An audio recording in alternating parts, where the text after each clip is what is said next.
थांबा, तुमचे कॅमेरावाले सांगते अजून रेडी नाही आहे. आदित्यजी, वरळीत हिट अँड रनची घटना घडलेली आहे. कसं पाहता या घटनेकडे? राजकीय रंग कुठेतरी याला येतोय असं पाहायला मिळतंय. आज सकाळी आपल्याला सर्वांना माहिती आहे एक हिट अँड रनची केस झालेली आहे. महत्त्वाची गोष्ट म्हणजे जो चालक होता तो फरार झालेला आहे. आत्ता सगळे वरिष्ठ पोलीस अधिकारी इथे आलेले आहेत. CCTVवरनं जे काही त्यांना मिळू शकलेलं त्यांनी ते घेतलेलं, कैद केलेलं आहे. जो चालक होता, जो तरुण मुलगा होता, त्याला आता पकडण्याचा पूर्ण प्रयत्न सुरू आहे. आमचं म्हणणं हेच राहील की ह्याच्यात तो लवकर पकडला पाहिजे आणि त्याला कडक शिक्षा झालीच पाहिजे. पण ह्या पुढेही जाऊन मला वाटतं आपल्याला आठवत असेल, मागच्या वर्षी देखील मी अधिवेशनात बोललो होतो की मुंबईत गाडी चालवण्याची जी पद्धत आहे ती बिघडत चाललेली आहे. मग रॉंग साईड ड्रायव्हिंग असेल, सिग्नल तोडणं असेल, एकंदर वातावरण असं झालं की फिजिकल प्रेझेन्स कुठेतरी आपल्याला कायद्याचा दिसला पाहिजे आणि हा कायद्याचा दबाव असला तरच हे सगळं आटोक्यात येईल. मला वाटतं ह्याच केससोबत जसं मी सांगितलं की सगळीकडे ट्रॅफिक पोलीस हे दिसले पाहिजेत, गाड्यांना अडवलं गेलं पाहिजे. नुसतं CCTVवर आता भागून चालणार नाही.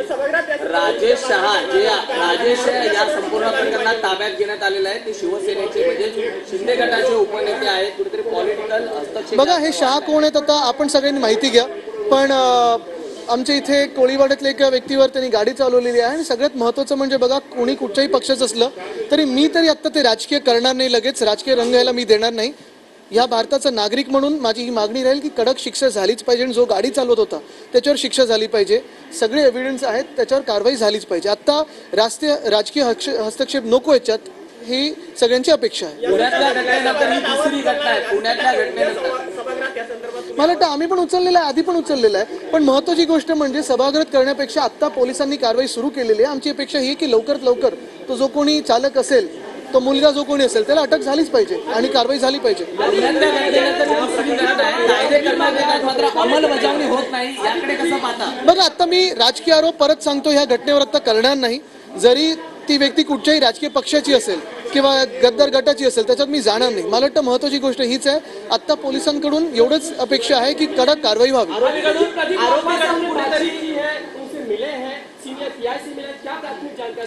प्रदीप नाको से अभी मैंने बातचीत की, उनसे बात करो तो यानी जो घटना हुई बहुत ही एक दर्द देने वाली बात है.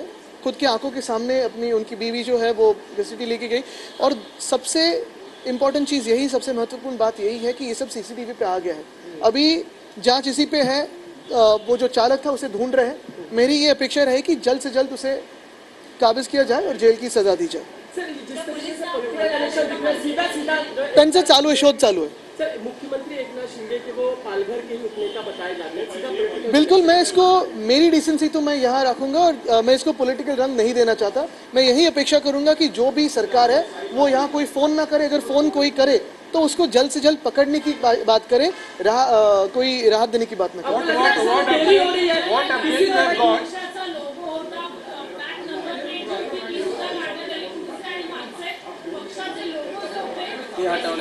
मी तुम्हाला परत एकदा सांगतो, हे आमचे संस्कार नाही की प्रत्येक गोष्टीला राजकीय करायचं.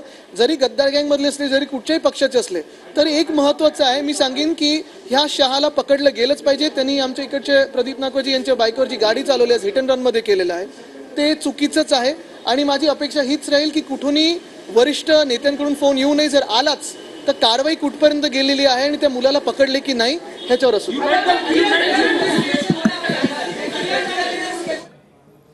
तर अपघात प्रकरणात कारवाई झालीच पाहिजे. अपघाताच्या घटनेला राजकीय रंग देता कामा नये. आरोपींना लवकरात लवकर अटक करा आणि कडक शिक्षा करा अशी मागणी आदित्य ठाकरेंनी केलेली आहे.